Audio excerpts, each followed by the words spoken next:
Welcome to Boris FX Live, sponsored by Dell Precision Workstations, create without limits, and by NVIDIA and Intel.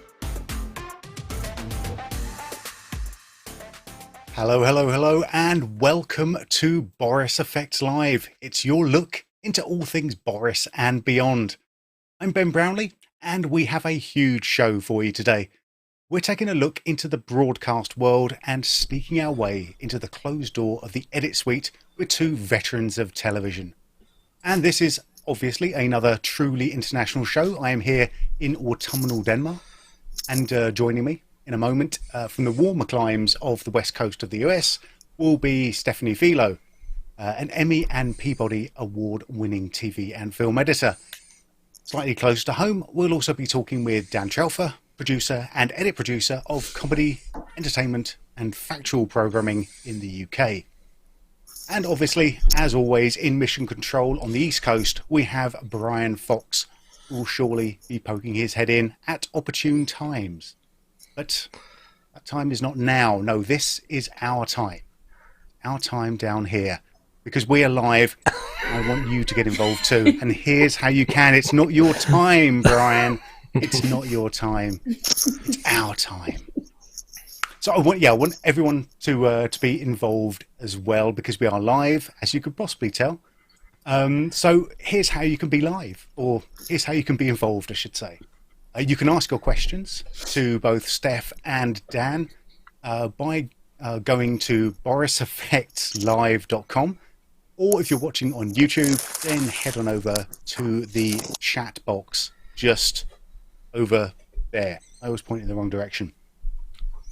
What you can also do is go to borisfxlive.com and join in on our competitions, because we have tons of stuff to give away again today.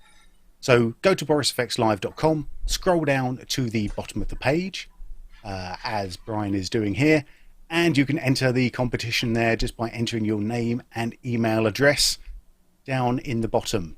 All terms and conditions are available on the site just there. But what are we giving away? Well, we've got a few things to give away today. First off, we're giving away some swag. Yes, everyone has been asking for Boris FX swag. We delivered. So you've got your choice of t-shirts, hoodies, and much, much more. Whether you want a bit of mocha, a bit of sapphire, or a bit of silhouette on your back, then look no further than the Boris FX swag store. You can also find that in the YouTube chat as well, and just take a little link directly there. Tons of stuff to choose from. One lucky winner will be taking away anything off of that store that they want. Not content with giving away a t-shirt or a mug or a hoodie, we are also giving away an annual subscription to Avid as well. So Avid Media Composer, we've got an annual subscription, a $239 value prize going to one lucky winner. Excellent. And we've also got something else coming up, the Boris FX Suite. That's right, an annual subscription to the Boris FX Suite, a $12.95 value. Goodness gracious me. That is everything that we make, including Sapphire, Continuum, Mocha Pro, Silhouette, and Optics. And that is an annual subscription going to one person. So head on over to borisfxlive.com, scroll down to the bottom and enter. If you're watching on YouTube, there's a very good thing that you can do as well. Just hit the little thumbs up for me. That'd be grand. But before we go anywhere, do anything else, I want to thank our sponsors, NVIDIA, Dell, and Intel, for making the little bits and bobs turn around fast enough that we can do this live stream. And obviously Dell Precision Workstations, the #1 workstation brand in the world. So thank you very much to all of our sponsors for getting going. Excellent. So I think I'm going to say hello to Mission Control now. Mission Control, can you hear me? I can, Ben. Good to see you, my friend. Hello. How are you? Good to see you. I'm doing very, very well. I'm looking forward to chatting with our guest today. Definitely. This is going to be a fun one. I will do my best to be quiet and stay in the back and let our guests talk. So you will. I know you're in favor of that decision. I think it's a strong decision. I think it's the right decision. I'm with you. So should we get on with it? Let's get going. Let's introduce our first guest, shall we? Yeah? Yes. Our first guest is Stephanie Filo. Steph is an Emmy and Peabody award-winning TV film editor and activist with over a decade of experience editing and producing both scripted and unscripted content. She recently won an Emmy for her editing work on A Black Lady sketch show, which I will be talking a lot about, and hopefully Steph will be talking a lot with me as well. Hello, Steph. Welcome. Hey, thank you for having me. Well, thank you for being here. We talked a little bit before the show about my love of A Black Lady sketch show and how I was the absolute target audience of that show. Definitely. I mean, just it is great, and I think we're going to look at a little bit of that shortly. In fact, let's take a little bit of a look at that now, if we can, before we come to our next guest. Let's go over to the trailer. Holy Dora Milaje? There's a Black Lady shirt, Your Honor. Oh, it's happening. Oh, it's happening. Y'all better pose. Yes, sis. Once I got a gang of people ain't gonna see about me. Quit the run up in your shit hole. 1, 2, 3. Hey, the party has arrived. What's your full name again? Girl, quit playing. You know my name. Truly do not know who this bitch is. You remember me now? Your baby daddy fell in love. I just wanted to fuck. I just wanted to cash. All he wanted was us. Take a flat to the face while he rubbing my butt. Counting money in my panties that give me a rush. No, Gabrielle Union. You never told me you were literate. This is a total abomination. Read this first line. The earth is flat. Oh, when you're quick with it, too. Mirror, mirror on the wall. We want to get your feedback to our upcoming series, Black Women Doing Stuff. Nope. I have no. The first thing you show us is a disembodied leg. Are you trying to say that black women can't afford 2 feet? And be like, go girl with your fine ass. Need a bag, make a man, bitch you dead with your fine ass. If he don't love you by day 3, go on and set that. So he street. What?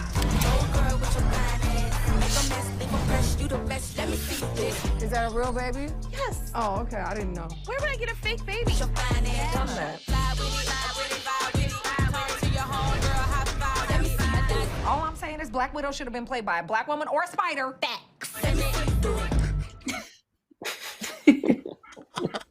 Every time. It's such a good line. All right, I'm going to compose myself. I'm a professional. We'll be getting into that a lot in a second, Steph. But also joining us. That's great. Also joining us is Dan Trelfer. Dan is a veteran, some might say, of comedy, entertainment, and factual programming in the UK. And you've probably seen his work as edit producer for the multi-BAFTA award-winning Taskmaster on Channel 4, and dating shows such as Sexy Beasts, which Netflix insisted that I watched. Dan, hello, welcome. It's actually written into the contract of everyone who's got Netflix that they have to watch it. Yeah. Yes. It was one of those shows which was unavoidable for a good few weeks. And I knew, that there were different trailers aimed at different people, Ben. So it'd be interesting to know which trailer you got based on your viewing habits. That's interesting. We'll get to that. I think we'll get to that later. I think what we should do then, because we're going to come and play some of the other trailers in a little bit. What I want to do is talk to both of you and sort of hear a little bit more about how we got here. What was your path to the edit suite, so to speak. Or we could just play the trailer. That's the first of many. Me disagreeing with you, Ben. Apologize for that. That's a little better. That's the one I was going for. I've got a panda mask I can put on if it makes it easier.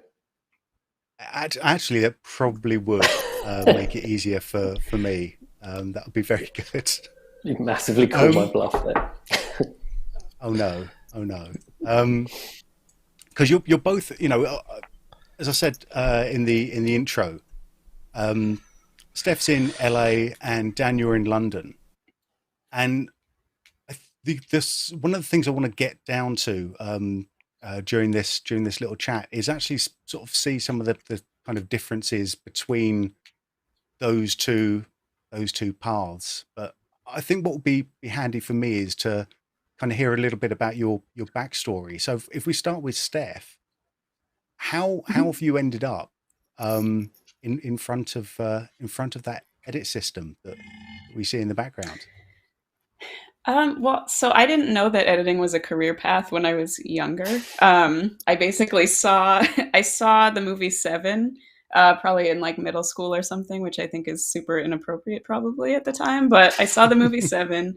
I loved the opening titles. I was just obsessed, and I was fascinated that you could it tells a story without any dialogue. I was like, oh, you can tell stories just visually, and I basically was just trying to replicate that kind of a feel with, my VHS tapes and just our home movie camera, still not realizing that editing was a possibility or that it was a career that one could have. Fast forward, I was a professional dancer for a while. I moved out to LA knowing I wanted to get involved in film and television. And so I was just kind of knocking on every door that I could find, just saying I'll bring you coffee, I'll do anything, whatever it is, I just want to help and get involved. And I ended up I booked a night assistant job on a documentary that was in production, basically in the back of where I was working. I was working at Smashbox Studios. And I kind of just fell in love with the process. I was like, wait a second, this is kind of what I was doing when I was, in middle school and high school without realizing it. And I just kind of built from there. I was like, I want to pursue this further. And I just kind of, from there networked and worked my way up slowly. And here I am. Here you are. I mean, that's would that be considered a sort of traditional way of working your way up, sort of just knocking on doors, starting out as an assistant, and then getting more responsibility that way? I think so. I mean, I think some people get started kind of on set more, which I never really did. I kind of just started in post and stayed in post. But yeah, I'm more like I started as like a post PA or as an assistant, and then just slowly build relationships, learn more about the craft, and then eventually, hopefully, someone will give you the bump up or take a shot on your work. In my case, it was I was working at a company that did online, so they did a lot of like color correction, sound, stuff like that, and I knew they always had projects coming in that they were editing, but I never really got a chance to be a part of that. And I was like, I think I might leave to go try to pursue like editing.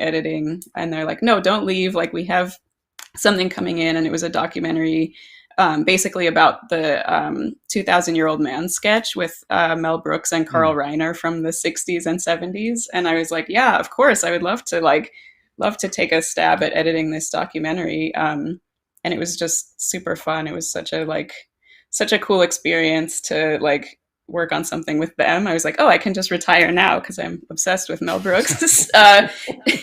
But yeah, it's like just having that first opportunity, like someone to give you that bump up is crucial, I think, for anyone. Excellent. I think, like, turning over to Dan then, it sounds like your career path was similar because you were also a professional dancer for a time. But I still am. But you're an edit producer. I mean, your current title is edit producer. What does that entail? How does that differ from being an editor? It depends a lot on the program.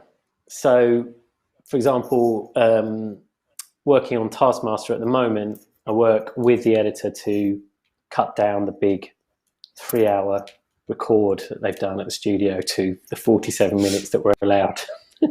And that's kind of a collaborative process of us discussing what should and shouldn't stay in the show, and cutting that down together.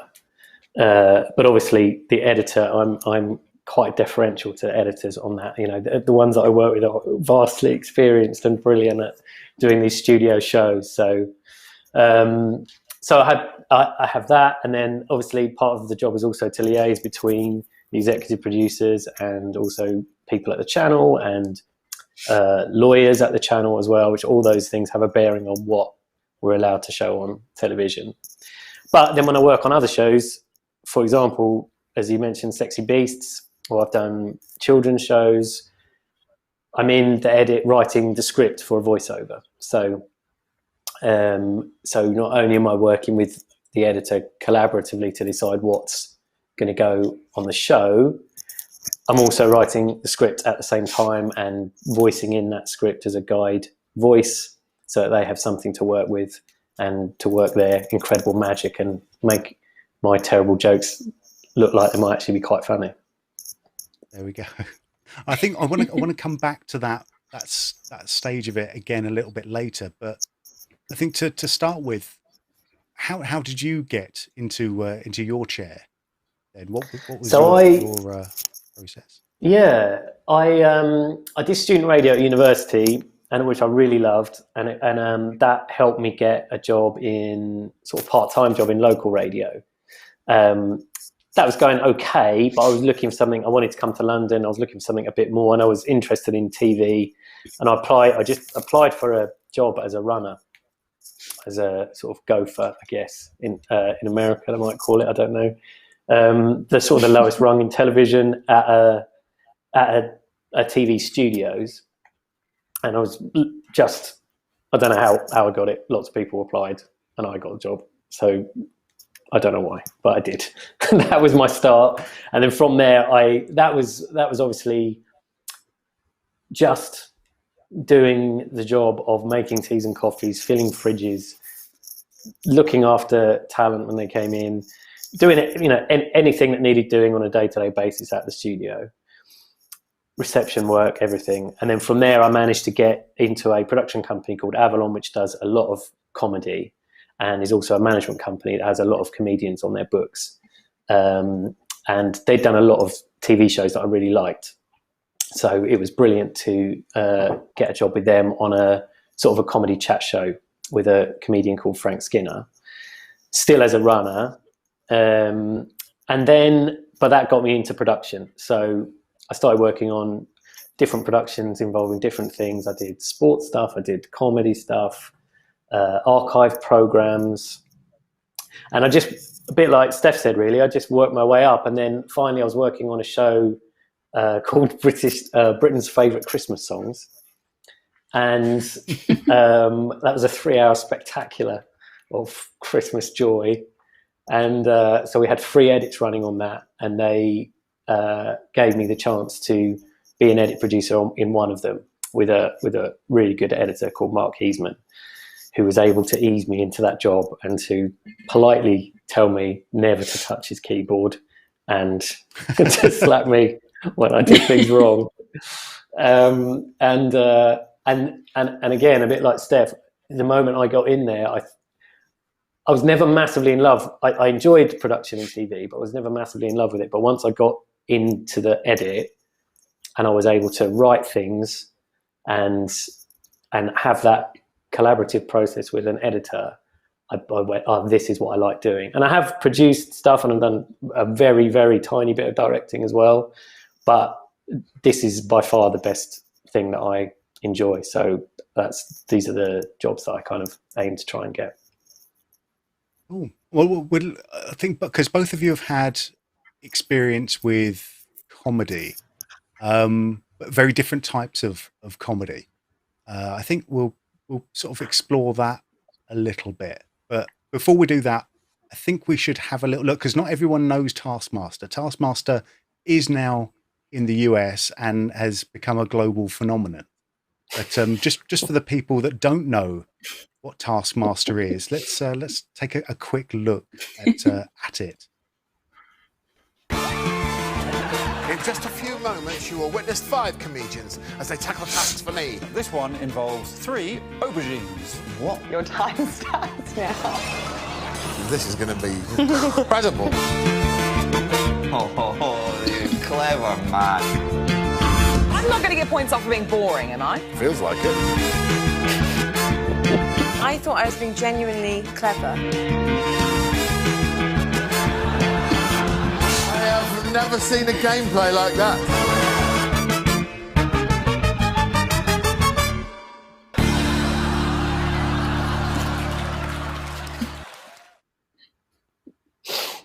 Hey, we will come back to Taskmaster.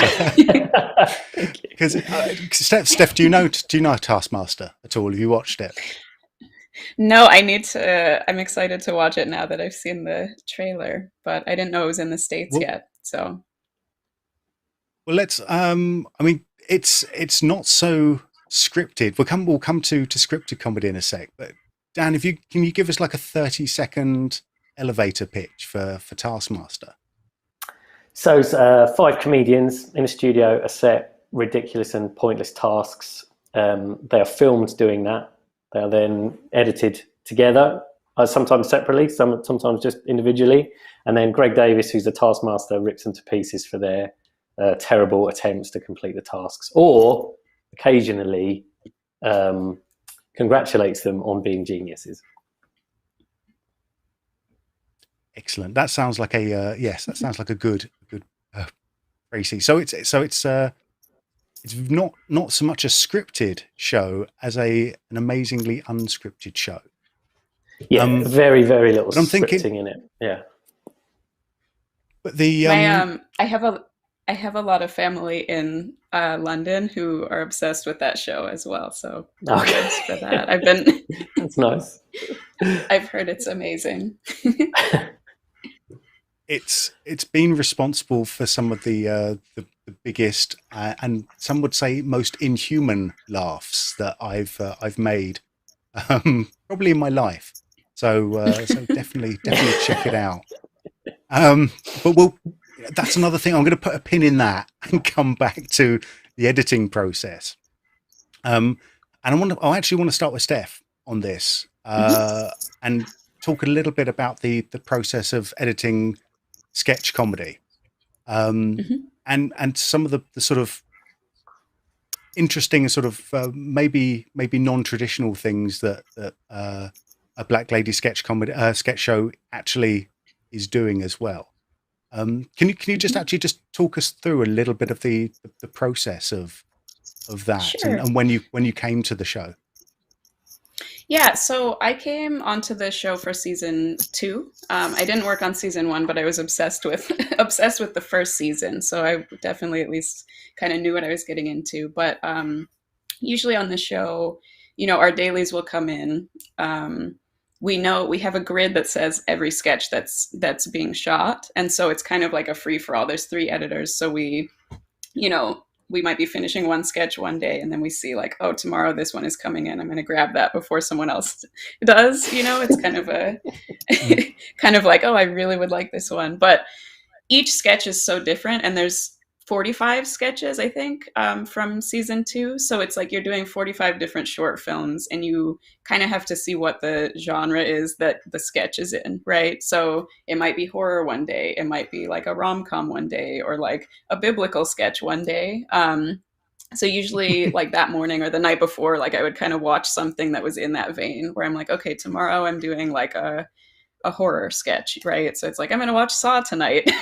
And then the next day, the dailies kind of come in, and you think about like what elements made, like, for example, Saw, what made it work as a horror piece, and how you could like comedically address that as well. So it's like sound is huge in horror, or music might be huge in horror, so I'll usually start by just like pulling as much sound effects, or just like brainstorming ideas of how to make that pop. And then the dailies come in, you kind of go through all the footage that they shot. There's a ton of improv on our show, so it's like they'll basically film like one solid take that's like as scripted, and then the rest they'll just kind of like have fun with it and play around. So usually I would put together like a scripted version of it, right, where I'm like, this is what it is supposed to be in theory, and then I would go through and pull all of the funny improv moments that I could. Robin, our showrunner and the star of the show, basically, when I first met her, was like, it doesn't matter what's in it, just make sure it's as funny as it can possibly be. Like, I don't want to see it unless you think it's hilarious, right? So you basically just go through and find as many improv moments as you can to like pepper in and try to make it work with what's scripted, and make sure it still matches the tone and the style of the show. Something else that's kind of unique about Black Lady Sketch Show is if you watch it, the pace is just super fast. Every joke is like joke upon joke upon joke. There's not a lot of breathing room that you might see if it's like a live sketch show where it pauses for laughs. So just getting used to that style is kind of unique to our show. But I think it also just like elevates it in a way, because it's, because it's just so packed, like full of jokes, jam packed. So that's usually how we would approach. Well, it's HBO as well, so like you can see there's actual, you can see the money on the film when you on the screen. I say when you say 45 short films, that's exactly what it looks like. It's very, very high quality, high production values. But what's the sort of turnaround time that you've got on those to edit a sketch? It kind of depends on what the sketch is. Usually you have maybe like 2 days ish, 2 or 3 days probably per sketch. So you get the dailies. Usually I would get the dailies, look through everything, kind of assemble everything as best I could. And then the second day I would like put music, sound, clean it up, and make it as funny as I could. And then I would kind of show others, because I think collaboration is such a huge part of comedy editing. So it's like I would, that second day, kind of get through everything, show other people, get their feedback. And then the last day, just kind of like tweak it, make sure it matches kind of what everyone is thinking will be funny. And then you pass it off. So that's your editor's cut. then you get director's notes. So you do your director's pass, and then you do your producer's pass of notes. And it's not until the very end that they kind of decide what the order should be for each episode. So really, we're just doing it on a sketch by sketch basis until the very end, and then we're like, okay, here's what the grand grand plan will look like. I think coming over to Dan for this next one, because I think one of the things that is always going to be difficult with an edit is kind of trying to keep fresh eyes on it. And then with comedy, you've got that extra added level of trying to remember what was funny about stuff when you were going in. So, I mean, what are the challenges to editing funny? I mean, that is a problem, because I come in, I have been to see Taskmaster, for example, filmed, but I kind of don't go now because it's a really long way away from where I live and it's quite difficult to get to. But more importantly, it's actually quite nice to come into the edit completely fresh and to just watch it kind of clean without knowing what was going to happen at all, and have that nice first reaction to what you think is going to be really funny for the show. But it is difficult because you watch it multiple times, and then there are things that you got absolute belly laughs the first time you watch them, and then the fifth or sixth time, when you're looking for time to lose to get to the running time, you think, yeah, it's kind of easy to forget how much you laughed when you saw it completely fresh. So I think that is a challenge, but also, yeah, it's tricky, because I don't think just because you laughed at something the first time, you gave it a big laugh, it doesn't necessarily mean that it should stay in the show just because of that. So it is hard, I think. I can't, I don't think there's any kind of rule for it or anything like that. A lot of the show, I think, is also about balance of I don't think Taskmaster would work if you're constantly having those huge big laughs all the way through. There has to be a little bit of light and shade in there as well, and a little bit of time to breathe and gather your thoughts. So it's very hard, especially for something like this, which could easily be, every show could easily be an hour and 10 minutes and would be very entertaining. So yeah, you've always got to get it down to that run time. Yes. I mean that's probably something different, because Dan, you've got an actual a physical run time you have to get it down to. Steph, what were your limits with runtime on the individual sketches? I don't know that there's like a set time per sketch. They all kind of fell within I want to say within the 3 to 5 minute range. But in the end, the episodes can't be over 30 minutes. And I think our sweet spot that we found is somewhere around 28, 30. So that definitely had a big impact in how the episodes were laid out, right? So it's okay, here's this assortment of sketches that'll get us to about 28, 30. And so we kind of just move sketches around based on that, or at least that's one of the factors. So yeah, even though we don't have technically a running time, we still were trying to match that kind of that formula. Yeah. Okay.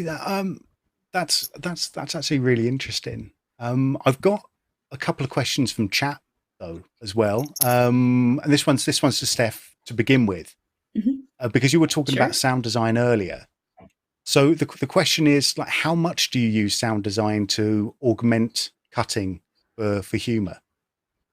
And is there a danger of overusing it as well?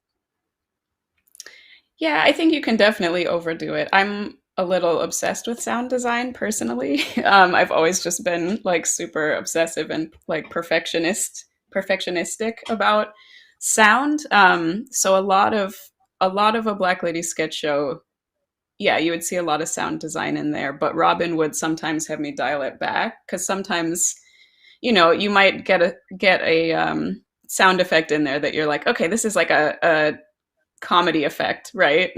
But she's like, no, this is this pulls you out of it because it like hits it too much on the head. So a lot of our show is just finding that balance of like, there's a lot of physical comedy in the footage as well. So it's like, how do we just find the balance that keeps it as like grounded as possible, but as funny as possible?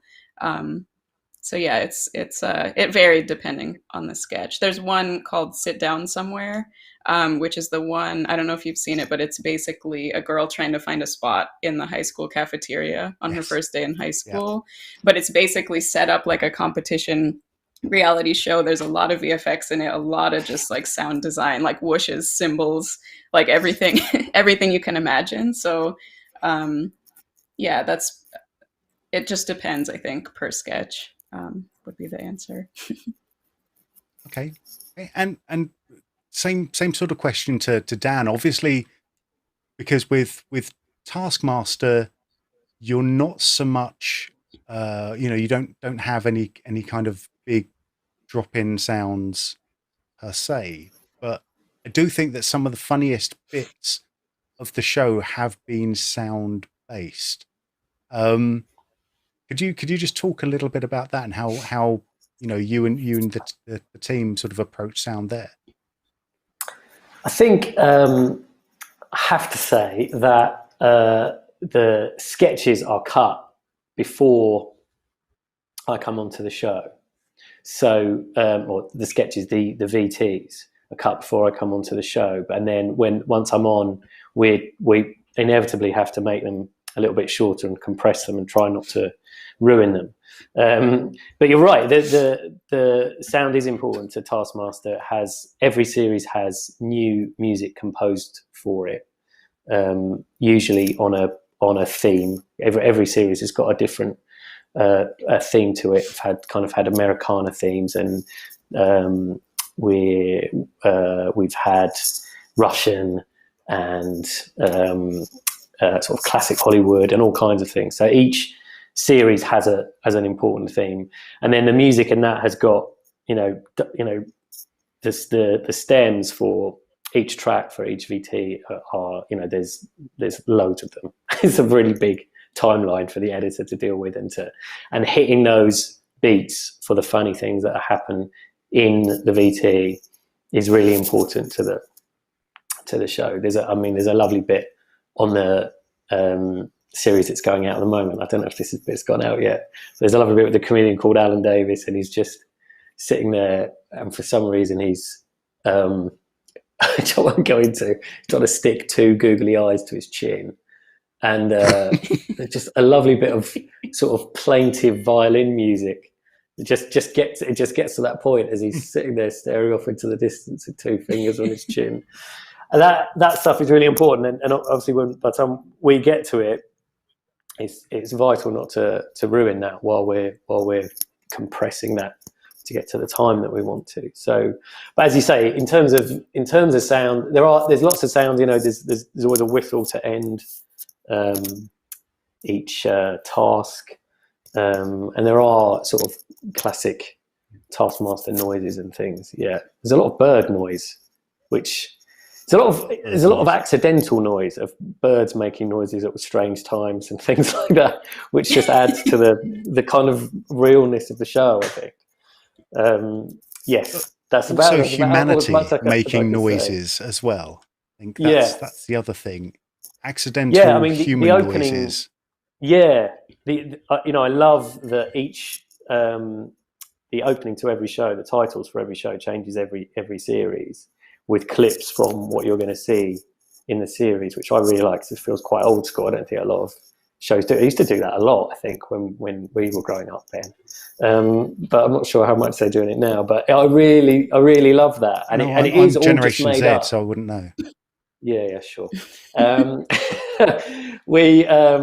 And that's just full of noises being made by the cast. Yeah, of either accidental noises or because they can't express themselves properly for some reason, or they're really angry about something, which are always the best ones. So yeah, it is a lot. It's the sounds of humiliation and anger and fear and worry and delight all mixed into one. Yeah. I think I'd like to look at some of that, but before we do that, I just want to. I'm going to give away something. Are we ready to give away something, Brian? Please. Yes. No, I'm sorry. I'm just fascinating. This is great. This is great stuff. I mean, this is my wheelhouse. Listening to you guys talk is fascinating to me as to how these shows get done. So yes, I'm ready to give away stuff. I have not been completely slacking and just been a fan. Are you ready, Ben? I don't know. I don't know. Can we have a name that I can't pronounce, please? Garrett Pittman. Garrett Pittman, congratulations! You have won a Boris FX swag. That is one item of your choice from our YouTube store.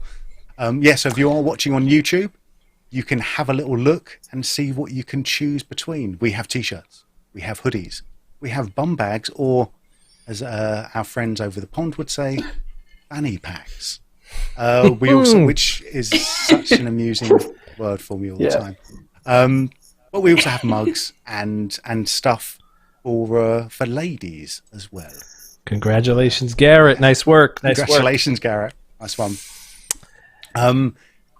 We do have more stuff to give away as well. So if you want to be part of it, we do have questions coming in. So you can join in on the chat over on, actually it's on that side there. So you can ask your questions live either on the YouTube chat or on borisfxlive.com. If you are on YouTube, hit that little thumbs up button, share the stream, do all the fun stuff that makes the YouTube algorithm love and adore us. And if you want to join in the competition to win more stuff, head on over to borisfxlive.com, scroll down to the bottom of the page and stick in your details there.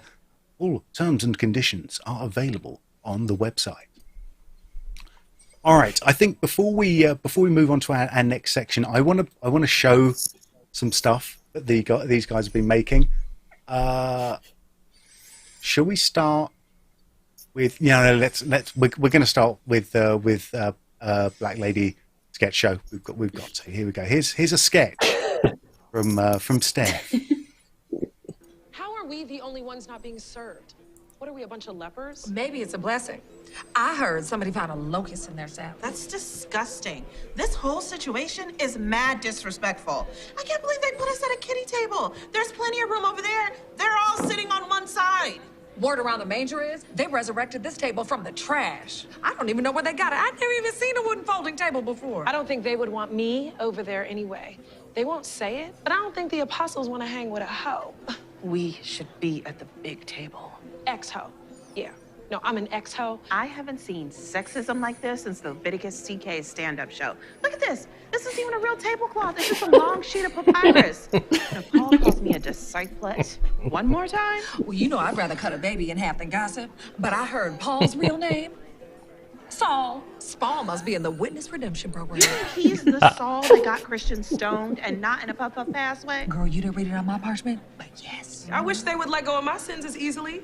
Just because I smashed a few men's for loaves and fishes doesn't mean I'll do it again. Wait, why did you do that? Jesus just gives away the loaves and fishes for free. Girl, be quiet. You know you slept with somebody for some loaves and fishes. No, we didn't have to. She literally told you. That's the one thing you have free in this life. Okay, I get it. Okay, we have literally never done that. Didn't you have tea about Peter? I'm done talking about it. Oh, yeah, you know about Peter, right? Okay, so before the rooster crows, he's gonna deny Jesus 3 times. Don't that just burn your bush? Okay, fine. Lying with Malachi begat lying with Ishmael, which begat lying with Agabus. No, you're not supposed to find joy in it. And we've cut that sketch for time. It goes on, and it just like so many of these sketches. They all just take like a different turn. Just when you think you get what's happening, they all take a different turn. It's fantastic. But I think that kind of leads me down a little road where we're talking about when you're crafting the edit. Is there a thought to kind of making the edit a bit more kind of universal or international, or are you just trying to, you know, make it as funny as you can get it? Yeah, really the goal I think is just to really the goal is just to pack as many jokes as you can in there. So that sketch, for example, is probably like 40-50% improv, which I feel like that in itself speaks to the talents of the cast, because I'm like, I could not rattle off that many biblical jokes that quickly. But yeah, I don't know that we're like universally trying to make it match anything. It's literally just like, how do you pack as much funny stuff in here as possible? All three of the editors on season 2 have we all came from like an unscripted reality background. And I think that actually lends itself really well to this type of show because of how much improv there is, and just trying to make things work when you're like, okay, this was not intended to be this way, but like this is actually a really hilarious moment. And I think, you know, a lot of things like reaction shots are universally hilarious. You know, if it's biblical jokes, I think everyone can kind of reference back to that in some capacity. So yeah, I think just making it as funny as possible is the overall goal. I got a quick question for Steph. You mentioned earlier the pace, right, of Black Lady Sketch Show, and you could totally in that. I mean, I've seen that 3 times, and I got jokes that I missed, you know, the first 2 times, because it's this machine gun like pace. So is there a thought process into that of doing that on purpose, of just jam packing that in, and then is there like a concern like that? Like people are going to laugh at this and miss this beat, so I might want to reorder the structure a bit so that joke doesn't get lost in kind of that moment of taking back, thinking about like what I just saw, like what the burn my bush comment, you know, or all that, like, you know. So is that something that goes through your process, or are you just like I said, trying to do your best edit at all times? I mean, I think in a perfect world, people will watch the sketches more than once. So I'm always kind of just trying to think of that. Like even when I would watch, you know, sketches that I hadn't worked on, I had the same thing where I'm like, oh, I didn't even notice that joke before. But I think, you know, at first I was cutting it, the first couple sketches I did, I was cutting it as if there was like a pause for laughs. Because a lot of times when you're cutting comedy, there is that sort of like, that little breath of air that you need in there. And like very quickly I realized that wasn't the style of this show. So yeah, I think it's kind of just designed in a way that hopefully people will watch the sketches more than once, but then also people are like, what did I just watch? You know, like they want to revisit things. Yeah. Cool. I don't know if that answers the question. No, but. definitely. You know, too, like a pause and rewind, that's big in my family, right? If my kids have the remote, like pause and rewind, like, you know, go back. And this is definitely that type of moment with some of these sketches. Like, what did I just see? So yeah, no, it definitely like comes across as successful, that machine gun kind of pace. Oh, good. Yeah, there's one sketch that I feel like almost pokes fun at that pacing as well. That I was talking earlier to Ben about, which is the one in a nail. It's called Gel It Like It Is. It's in a nail salon, and they're all talking so fast, and the whole pace of it, like by the end, they're talking so fast you just like can't even understand what's happening. So yeah, I think that's very much just kind of that's just the style that was chosen. It's just fast and loud and as jam-packed as possible. I think that sort of makes for some of the best sketch shows as well, is you know, especially now when there's an expectation that people are going to be, you know, watching them multiple times, that you do kind of you just pack in as many jokes or other things as possible to make them dense and rewatchable. Yeah, because like Brian said, you know, there's stuff in that sketch. I've seen that sketch 8 times. You know, not to, you know, 1 up Brian or 5 up Brian. Son of a. You still unbelievable. You still see stuff in there. I'll do it. I put in the work, so you know. I've actually got another question from chat for Steph. because there's lots of improv, how many cameras are there that you're having to deal with, and how are you dealing with that sort of cuts continuity? So we have, usually it's either 2 or 3 cameras. It depends on the sketch. The one that you just saw was 3 camera setup. Yeah, dealing with the continuity, I think it's kind of a challenge, because obviously like a lot of the improv moments are not something that were kind of set up or organized that way. So that's where like having a reality background did come in handy, because I'm like, oh, I know how to cover this up, or I know how to make this work in this way. So luckily there's a lot of like, because there's 3 cameras, you'll have like a lot of good reaction shots, or just things you can kind of cut away to.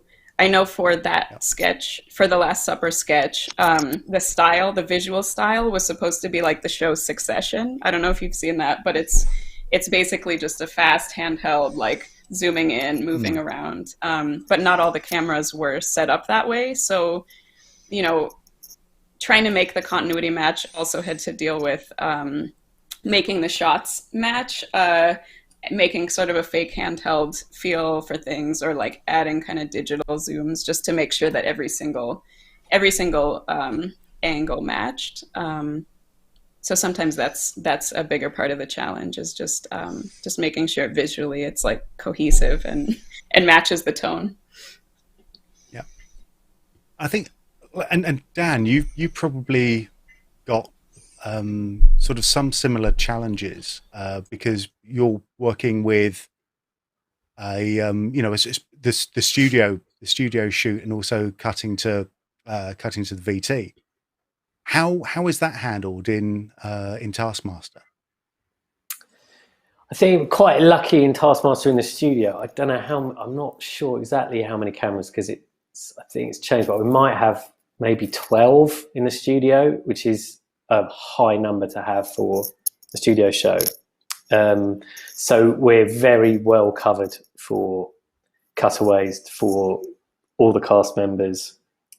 Occasionally you want a shot that isn't there, but overall, in terms of the studio, is really well covered. And then a bit like with the sketches in the tasks themselves, I think they have 3 main cameras, but then they've always got a number of GoPros as well. So I think one of the beautiful things about Taskmaster is that the camera people are all constantly very close to whoever's performing the task. What they do is often very unpredictable, because you just do not know which way they're going to take a task.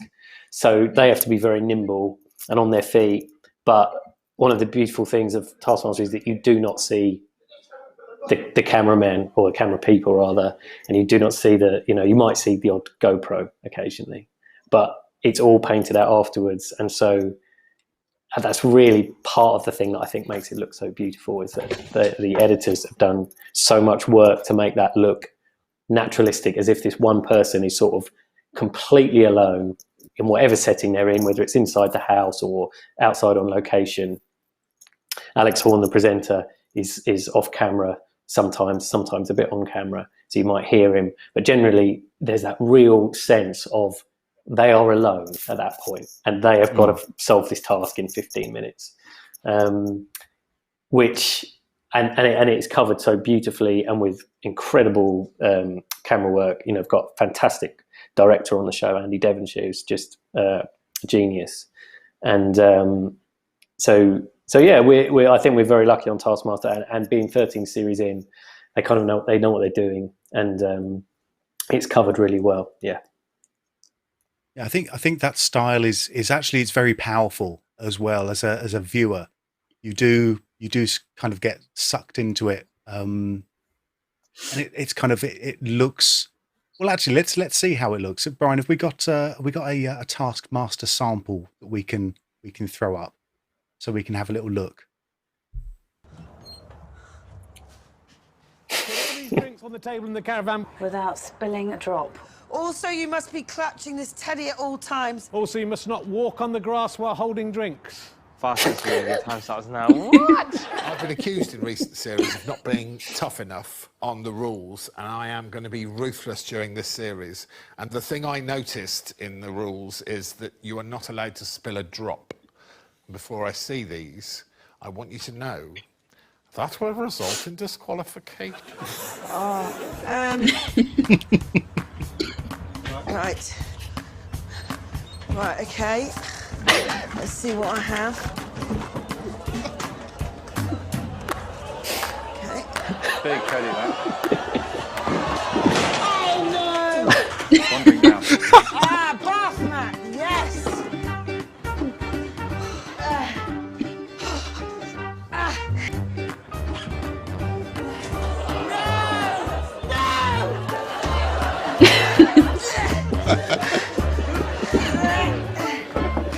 Are they all on?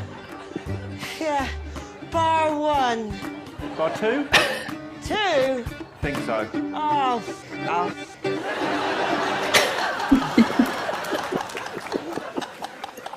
It's amazing how Achievement Woman so quickly could be made to look like Drunk Woman in Magaluf. The worst pen party of all time, starring Achievement Woman. Don't spill a drop. She's hoyed a pie on the floor in the first second of the task. Oh God! I mean, that was from season 10. Yeah, that's an interesting example, actually, of that bit of studio was. In fact, I remember that episode in particular was really hard to cut down to time because some of the studio was so funny. And Daisy, this was last year, so there was no audience there. They watched it in a cinema afterwards, and we had to put laughs on afterwards, genuine laughs, but it was seen at a different time. And we were slightly worried because Daisy was laughing so much during that thing because it went on, and she was quite heavily pregnant, as you might be able to tell. She's laughing so much that people were worried that she might start giving birth. And she, we were slightly worried that would people at home be thinking, why is she laughing so much? Because we had to cut down what was being said.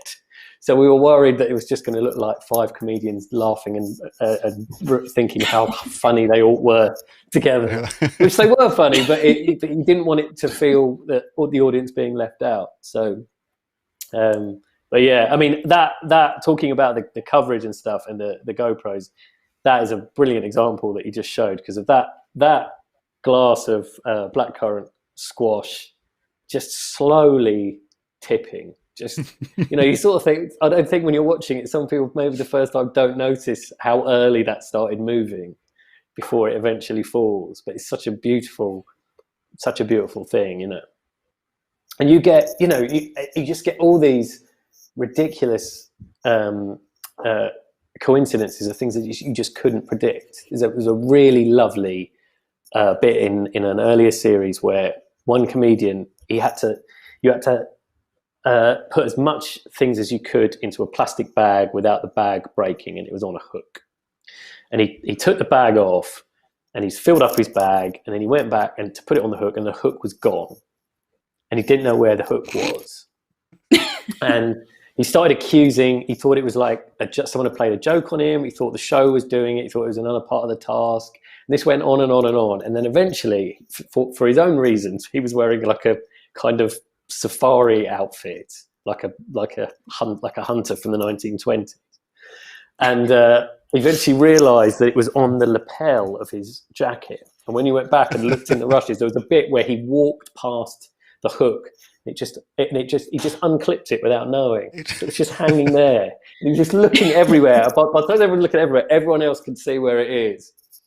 It was so brilliant. And I just think you cannot legislate for that. That's just the kind of chaos theory, I guess.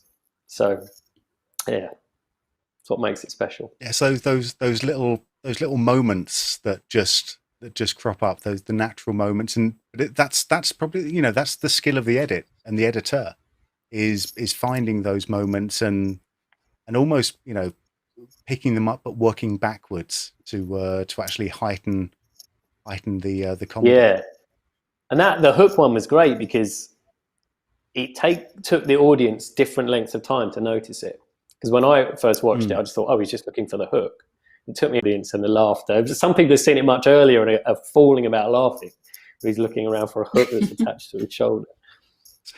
Yeah. And you said that I mean that was obviously from the shot in 2019 last year, yeah. Yeah, it was last. Oh, okay, yeah. So yes, last autumn I think that was filmed. But still under COVID restrictions, and that's kind of been had quite a lot of obviously quite a lot of repercussions for post-production. So I mean, Dan, how was the edit done for that particular series? For Taskmaster, it was the VTs, like the one we just saw. All the editors were doing that from home, and then studio, we went in, I think, in August, and numbers were quite low, so people were being allowed to go back to work. So it wasn't under full lockdown at that point. So we were in a very quiet edit facility. There weren't many other people around, and if there was two of us in the edit, we didn't wear masks, but around the facility, everyone was wearing masks. So that was reasonable. It wasn't a lot different, to be honest, for Taskmaster. Right.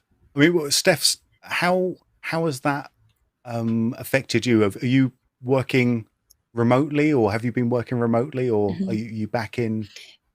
I've been remote since this happened, since March of 2020. I had one project that I was in the office for like a couple weeks, but other than that, it's pretty much exclusively been from home. Black Lady sketch show, this whole season we did remotely. We were supposed to start shooting and editing the week that lockdown started. And so we basically got shut down. It was supposed to be for 2 months, and then it just kept extending. And finally we ended up starting in like October or November. Yeah, November of last year. So yeah, it's been interesting just figuring out like collaborative ways to work with people, especially in comedy, when you're not in the same room. A lot of it is like, being able to walk to the edit bay next door and say like, hey, is this working? Or just ask someone for feedback and thoughts, or to kind of riff off different ideas. And that doesn't really exist anymore. So, we were able to kind of replicate that with Slack we used on the season. So we were constantly like in communication, even though we weren't in an office. And then we used Evercast. So we would basically just say like, hey, I have this sketch, like, would you mind looking at it, telling me if you have any thoughts? And we would just hop on Evercast and watch it that way. Same with like director and producer notes and stuff. We would do that all remotely. So it's like a whole new way of life that we've all gotten used to, I guess. I mean, is this something you would be comfortable with if it went on in sort of perpetuity, or would you, is there a desire to kind of come back into a sort of more or sort of the old way of working when you could just sort of hop next door, or tap on someone's shoulder? Well, I mean, I was not a fan of work from home at first. It took me a while to kind of get used to it, but now I feel like I get a lot more done, or I'm quicker maybe at certain things because I don't have the distractions of the office. So for me, I would love to keep working from home, even if it's like a hybrid scenario where maybe it's like we are able to do our first rounds of things on our own and get like our editor's cut done. And then by the time we do that, maybe then you're physically with a producer working on it. but I think everyone's still just trying to figure out what that workflow would look like, if that's feasible, or I don't know. I would be fine staying at home. It's nice to be in my pajamas and just relax, somewhat relaxed while sitting and working. So, yeah. Or clothes that look like permanent pajamas. That's obviously my style now.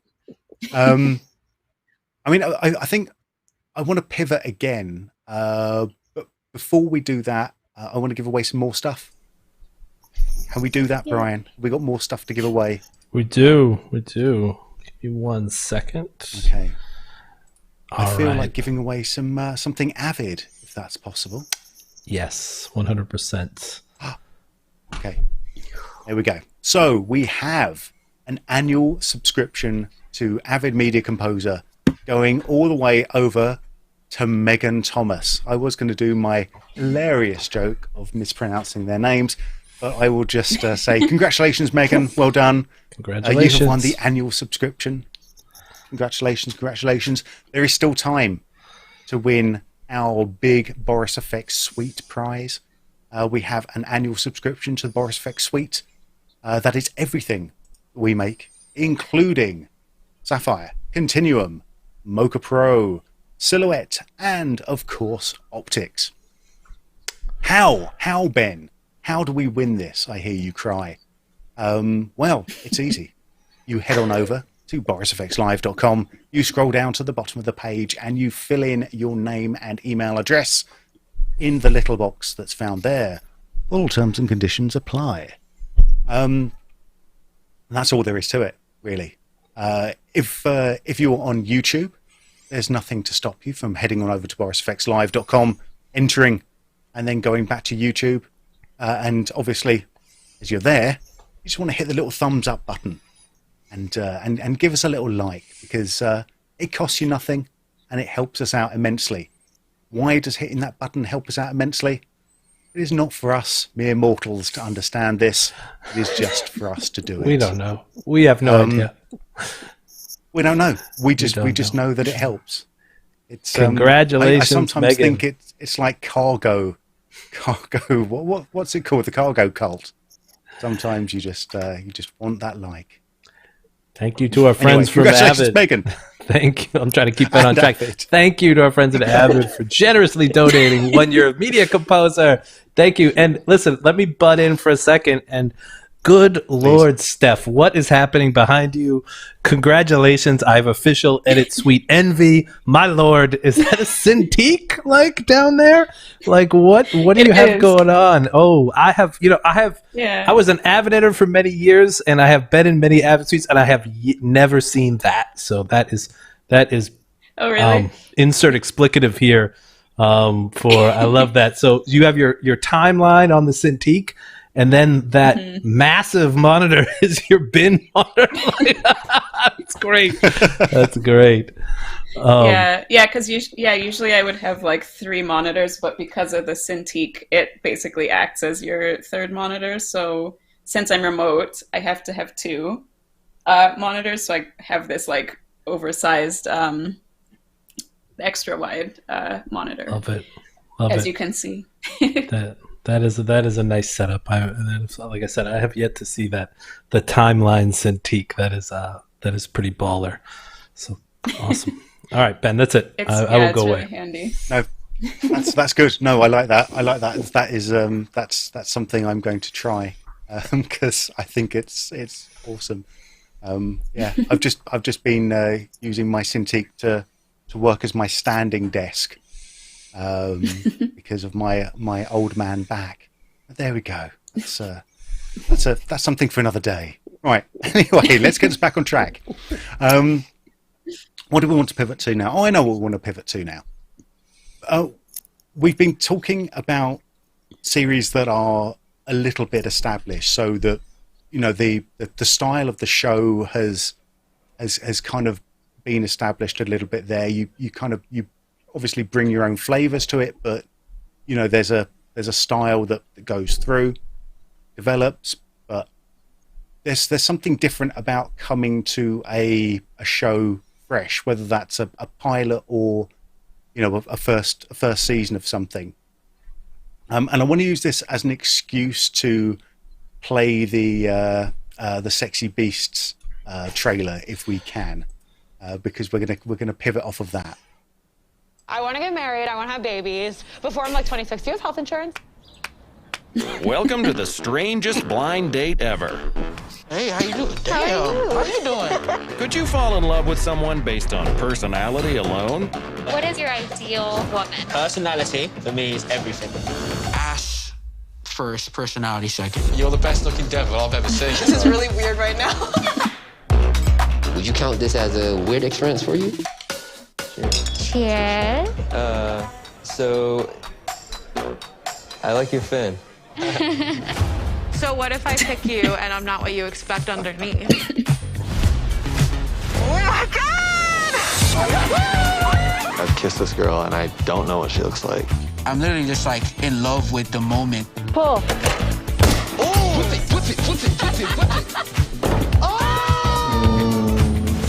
Time has come. This is gonna be really tough for me. I can't choose both of you. I've made my decision. My sexy beast is... There's interspecies relationships happening on my grounds. I won't stand for it. All right, Dan, you were edit producer on Sexy Beasts. Yeah.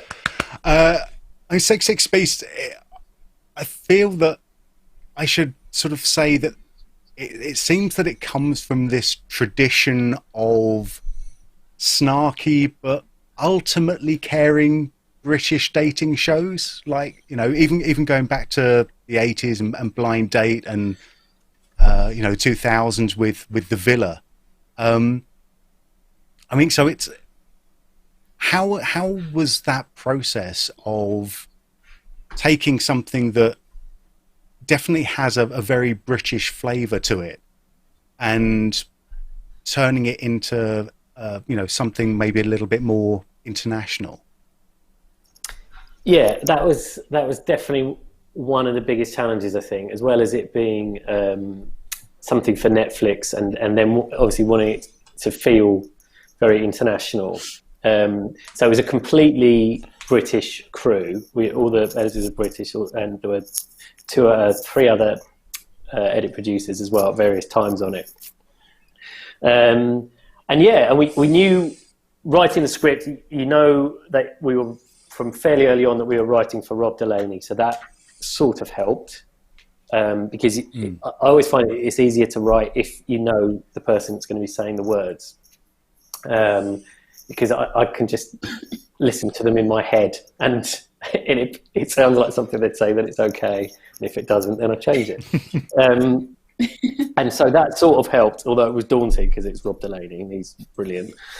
You just have visions of him getting to the recorder and just saying, "Well, who wrote this? This is awful." So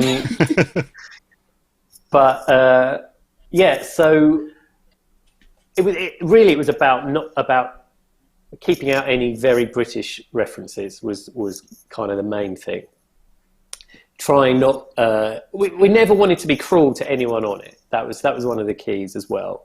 We always wanted it to be funny.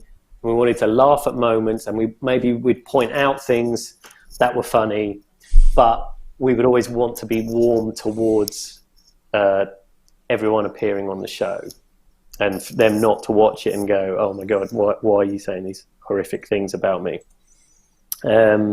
So that was very important, and I think that's probably a slightly, was important, I think, for the international version. It's possible if it was just for Britain that we might have been a bit more sarcastic and a bit more snarky than the actual show ended up.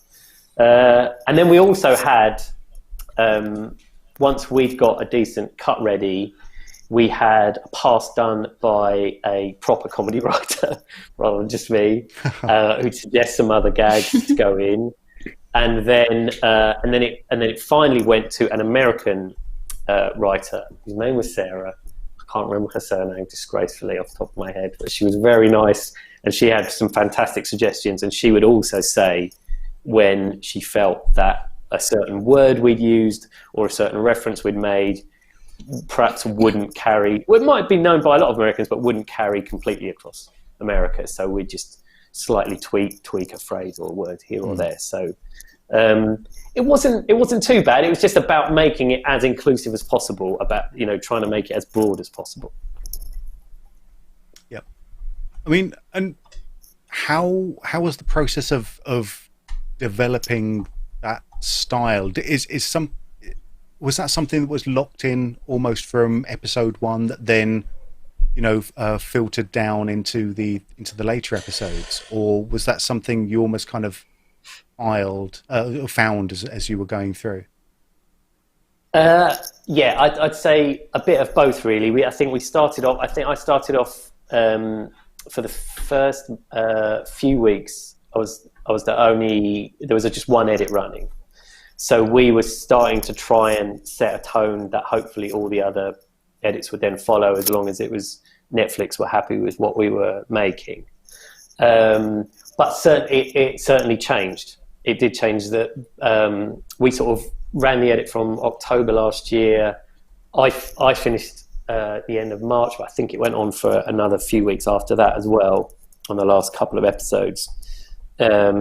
So there was, before Christmas, we had shows that were about 35 minutes long, and I think were more overtly a comedy show, and looking for the funny things that were happening and really trying to find, you know, because the beautiful thing about Sexy Beasts is seeing people in ridiculous costumes doing normal things. I think is the yes. funniest thing. You know, watching a baboon and a demon on a roller coaster, you don't really have to do much else, right? It's, you know, and that last clip that we saw there, you know, I don't know, a rhino and a dolphin or whatever it was, you know, having this kind of regal ride on a horse and cart it's funny in itself.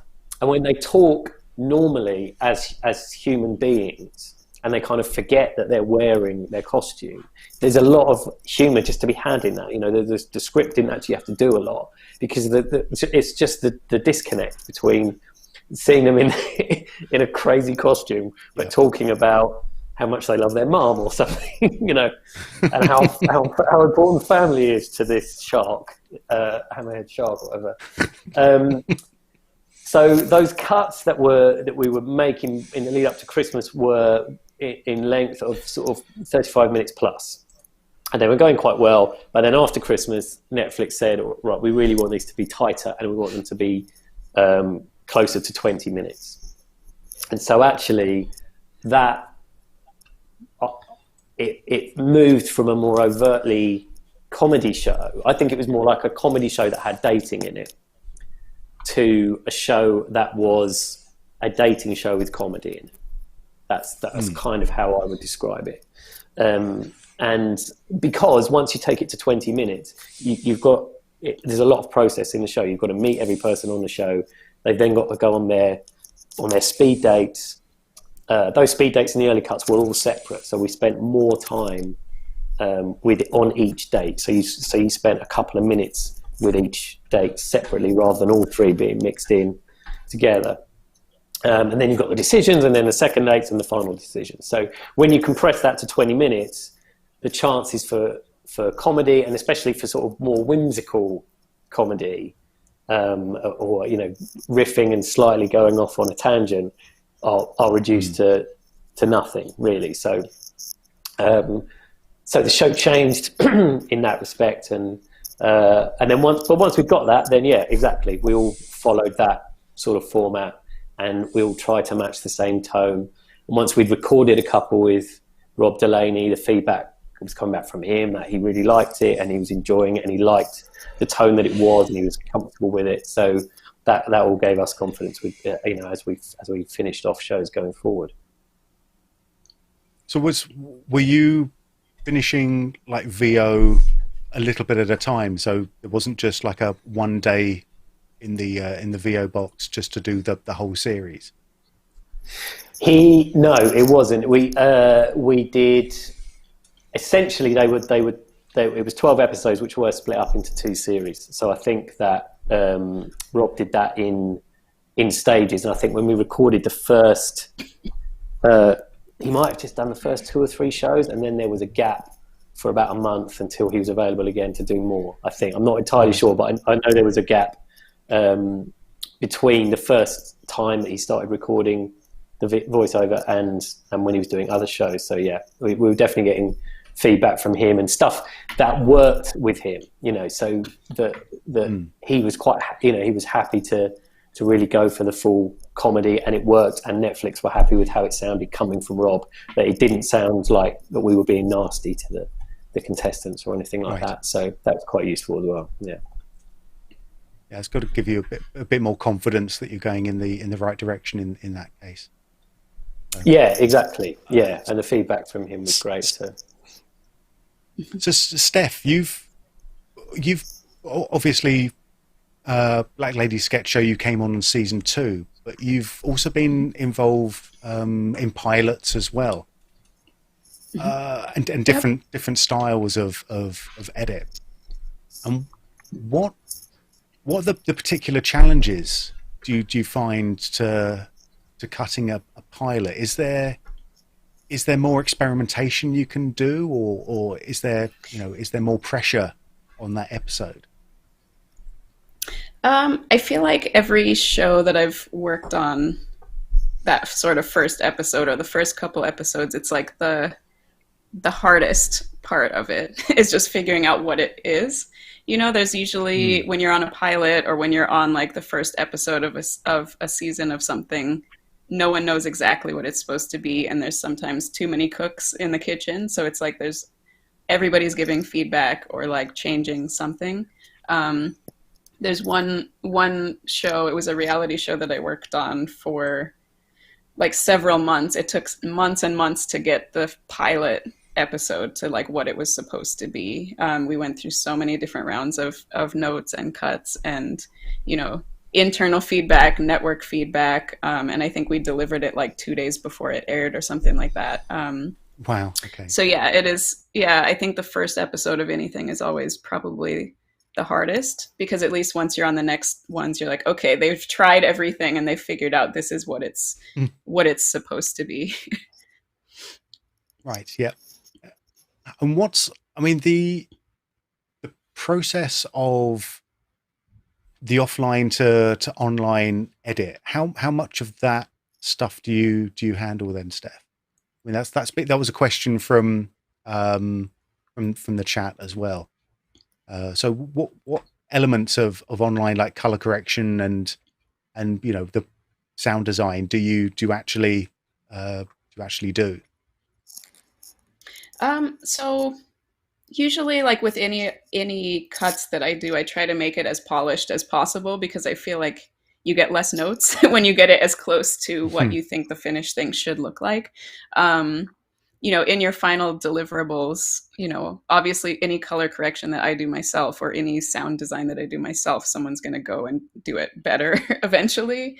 But I do usually try to at least make like a framework of what it ideally will look like once it hits the online. But yeah, as far as color correction goes, I don't usually, unless something like a shot really doesn't match, or there's like an angle that really doesn't match the other ones, I don't usually mess with that too much from my end, unless it really will change the feel of what I'm working on. Great advice, right? Great advice to always put your best cut forward and sell that cut. It cracks me up sometimes when people are like, you know, I don't do audio, I don't do color. It's like, well, I don't either, but make it look as good, make it sound as good to try and sell your idea, you know, and give yourself a best shot. You never want someone thinking like, why is that so washed out? You know, like, something. So that's great advice. Yeah, and so many times, like, the notes that you get will be like, oh, this, you know, this is a clunky, like, sound edit here, or this, you know, so it's like you still have to deal with that stuff, even if it's not the final round. It's like you still have to sell it to producers, to directors, and then to, like, the network, you know, so if it passes, like, the network person, and they're like, okay, this is fine now, you know, at least, you know, you've kind of made it into what it should be, or what it's going to eventually look like. Well, Dan, as edit producer, you're kind of that in that first wave, aren't you? What's your relationship with the editor, and how important is that relationship as well to actually start crafting the shows? It's massively important. I think it's crucial because you're locked in a very small room with one person for quite a long period of time. so if you're working on a production with 10 or 12 people or more, then it's there's probably going to be personalities that clash within that. But when you work with an editor, you need to have a good working relationship. I've been really fortunate that I think probably only once or twice it's been a bit awkward. Been really lucky with that. Some of the editors might not say the same thing about me, but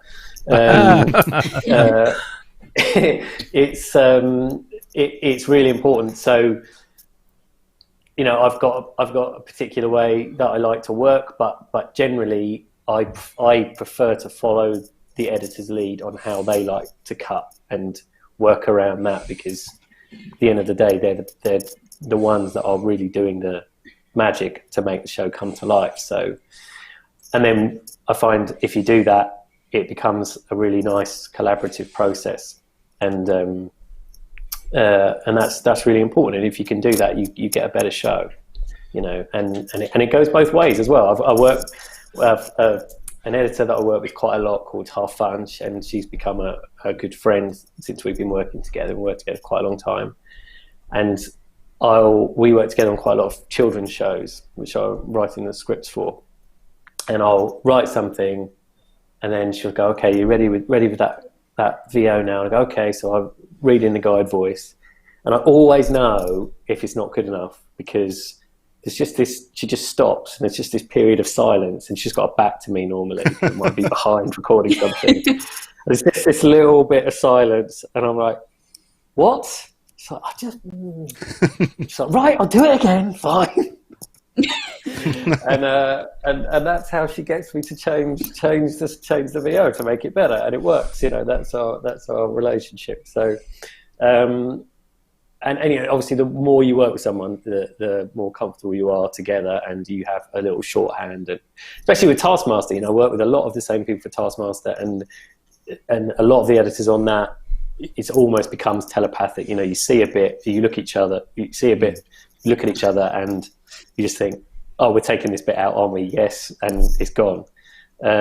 So it is vital. I think it's really, really important, and it will be a very horrible experience to not enjoy working with an editor. I think it will be really awkward. So I think that's as important as the work you're doing together is to have a good working relationship. But I mean, moving with that, are there times where it's actually important or advantages to having disagreements and in the process sometimes? Definitely. That's not to say that you don't have disagreements and you're sitting there always agreeing on things. I think it's really you have to have those disagreements, and I think the best editors that I work with will sometimes indulge me on something, and so can we just have a look at this? And I go, "Well, I'm not really sure that's going to work," and then I said, "Can we just see to try?" And sometimes I'm right, and they go, "Oh, actually, that does work," and sometimes the moment I see it, I go, "No, you're absolutely right. That's rubbish. Forget that." So you do have those disagreements. There was a thing about actually on Sexy Beast. I mean, just as important is that I think the edit producer being that buffer between the editor and execs and commissioners, and kind of interpreting what they want on the show while keeping the morale up of the editor, if you like. There was a bit on Sexy Beast to do with the reveals at the end, and the exec said to me, "I think it would work if we did it in a certain way." I said that to the editor, and he was like, "That's not going to work. I don't think that will work. I don't think it's going to work." He said, "Well, I'll try it," which was great. And then he tried it, and he went, Yeah, he was right. It's really good. It does work like that. I didn't think it would. And he was that's a guy called Tom McGough, who's an absolute genius of an editor. I mean, he's not an editor, he's an artist. That's what I used to say to him, which he used to like. And he, so even he, you know, would think in his head it's not going to work, but the great thing was he tried it. He didn't just say no. He tried it and made it work. So that is really important. From those disagreements, you often get, you know, the best results, I think. I've just seen the time, unfortunately, and it does mean that we have to start to wrap things up a little bit. But I've got one more question for Steph from the chat again, and it's basically, do you have a signature in your editing style? Is there something that people can look at, or you've got a little editing tick or something that you go back to again and again? That's a really good question. All those subliminal messages you put in, Steph. Yeah, exactly. I mean, maybe someone watching my work would notice something that I'm not even consciously aware of. There's one sound effect that no matter what, I always work it into what I'm working on, and that is called reverse. It's called Reverse Riser 03 Nice. So Nice. that's if you ever hear that, you might be like, oh, Steph did this. Steph's on that one. Yeah. But as far as style, I don't know. I mean, like I said before, I'm really like obsessive about sound and music placement. I think especially in comedy, it's so important where songs might start or where they land. So yeah, I hope that if someone would watch my work and just maybe be like, oh, that was a good music edit. Maybe Steph touched that. I'm thinking back to some of the Black Lady sketch show sketches now, and I'm actually thinking that I could probably place at least another couple of those ones in your court there. I think it's great. I think I really could just be chatting with you for hours more. I think this is wonderful, but unfortunately we do have to say goodbyes. But before we do that, is there anything that you would like to plug? We'll start with Dan. Send you off. Is there anything you would like to plug, Dan? What are you working on at the moment? What am I working on? I'm doing another series of Taskmaster at the moment, so look out for that. So I'm generally always doing one. You can look at my YouTube channel, which has a Taskmaster interview with Alex Horn on at the moment, which is just Dan Trelfer, quite easy to find. Or if you like football, you can buy my 2 football books, Booked and Second Yellow, that I wrote with John Smith, where we read 250 footballer autobiographies and found the weirdest stuff that footballers get up to. Soccer players for Steph, over the other side. They live quite strange lives. I can recommend the books there. Thanks, Ben. Obviously not as much as I'd recommend Taskmaster, but that's just me. I'm one man. Yeah. Steph, what would you like to plug? Well, I have to plug Sexy Beasts for Dan because it is such a fantastic show. That's so nice. Right now I'm working on a show that is the polar opposite, actually, of Black Lady sketch show. It's called Monster: The Jeffrey Dahmer Story. Nice. It is basically it's a limited series that's basically just following his story. And so that comes out, I think, in like spring of 2022.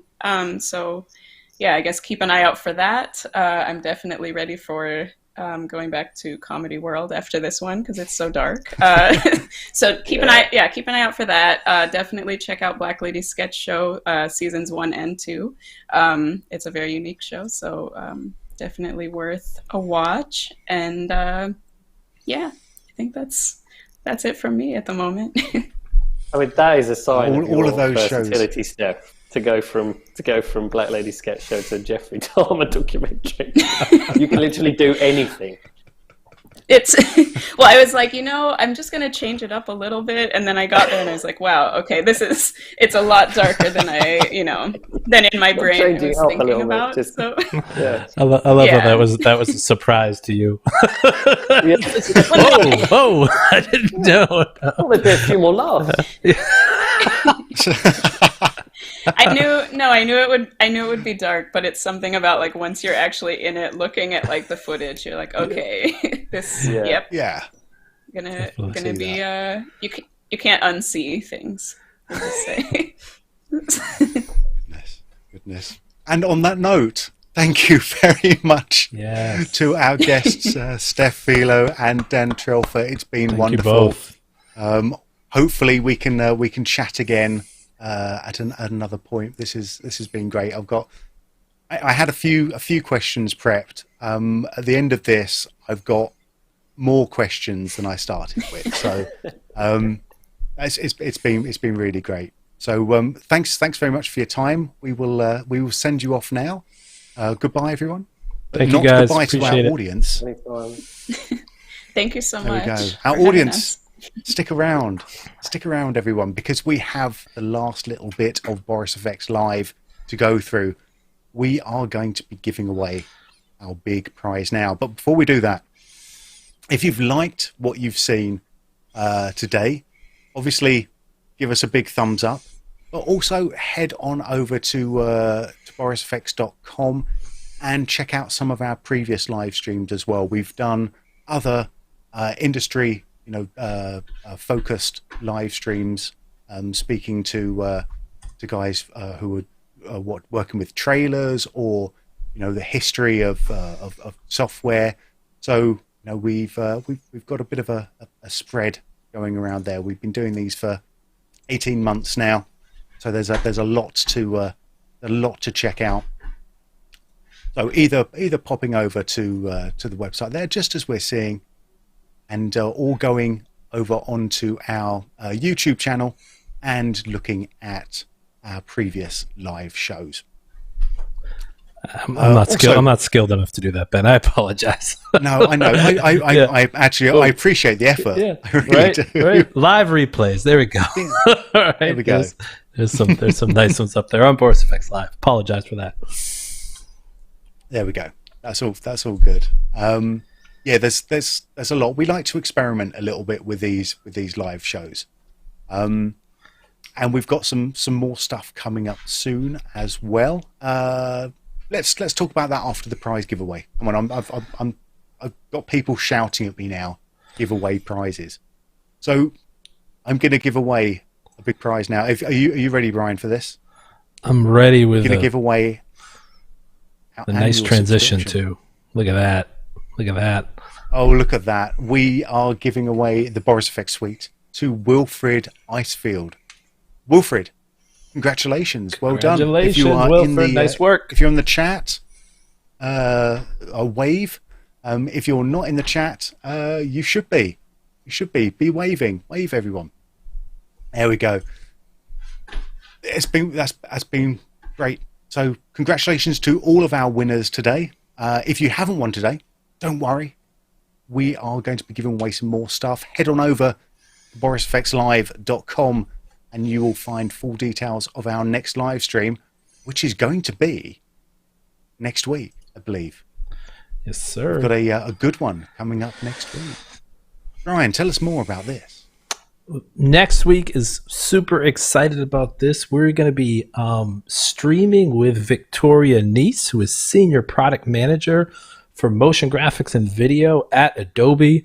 And we're going to be sneak previewing the next version of After Effects, which is going to be a huge release, really impact everyone's lives because they are introducing multi-frame rendering in After Effects, which is going to speed up your renders. It's really cool. I've been playing it for a while on the beta. Ben, I know you have been playing for a while. It's definitely a great new feature, which is adding to After Effects. We're going to chat with Victoria. We're going to We're going to look at Mocha AE as to how that's improved inside the new version of After Effects, and look at all the Boris FX products, Sapphire and Continuum, show how those are getting sped up. So who doesn't like faster renders, right? This is like my goal in life, is less time staring at the render queue. But this, in all seriousness, this next drop of After Effects is a major release. There's a lot of fun stuff in there. So we're going to chat with Victoria. We're going to walk you through all the new stuff coming in October. And then we're going to also see how it kind of impacts the Boris FX tools. And we'll run some comps, and we'll kind of show everybody what the big advantage and kind of what the big hype about multi-frame rendering is. So this is exciting. This is next Wednesday at 2 o'clock Eastern Standard Time. I have no idea what date next Wednesday is. I don't even know what date today is, if I'm being brutally honest. It's going to be the 13th, I believe. The 13th, Wednesday the 13th at 2 o'clock Eastern Standard Time. So tune in. It'll be a fun one. Excellent. It is going to be a fun one. It is going to be a fun one. It's a biggie. It's a biggie. All right, Brian, we've done it. That's it. This is the end of another Boris FX Live. Thank you, Ben. Great job. It's been fun. That was a fantastic conversation. It's definitely fun. Like, as I'm directing you, I'm also watching and forgetting I should be directing while I was listening to your conversation. So that was a great job. That was a really interesting conversation. And anyone who has won today, I just want to say, we know who you are. We will be in contact with you. This is not threatening at all. But that's the reason why you put in your email address on borisfxlive.com. So we can contact you in the next couple of days. All right, I just want to say thank you very much again to our guests, Steph Filo and Dan Trelfer. Thank you very much to Brian Fox in Mission Control. And thank you, everyone who has been watching us on Boris FX Live. The full replay will be available on YouTube very shortly. If you're watching this in the future, you obviously know this. This is knowledge that is already known. My name is Ben Brownlee, for Boris FX, and I will see you again next week. All right, take care, everyone. Talk to you soon. Bye for now.